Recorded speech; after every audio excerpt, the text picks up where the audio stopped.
মায়ের পায়ের নিচে জান্নাত, এ কথাই ঠিক। বইয়ের কথা মেনে চললে বাপ মায়ের সাথে ভালো আচরণ করা যাবে না, এ কথাই ঠিক। সবার বউ খারাপ, এ কথা ঠিক নয়।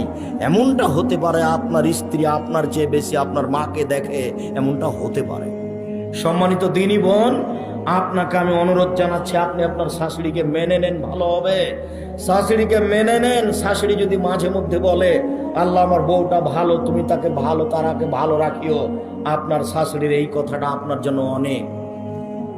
আর যদি অগোচরে আপনার শাশুড়ির চোখের পানি বের হয়, আমার বৌমা আমাকে এ কথা বলল, আমার ছেলেটা আমাকে টাকা দিয়ে গেল, যার কারণে আমার বৌমা আমাকে এই কথা বলল, যদি আপনার শাশুড়ির আপনার অগোচরে এক ফোঁটা চোখের পানি ঝরে, এর নাম আশীর্বাদ। আপনার স্বামী কোটি টাকা ইনকাম করলে সংসারে শান্তি হবে না, এই কথাই ঠিক।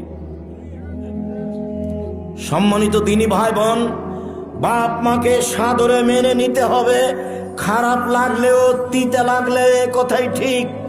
আপনাকে মা কিভাবে লালন পালন করেছে সেটা আপনাকে আমি দেখাতে অক্ষম, তবে আপনার ছেলেটাকে আপনি দেখলে বুঝতে পারবেন আপনার ছেলেটা আপনার কাছে কেমন, তেমন আপনি ছিলেন।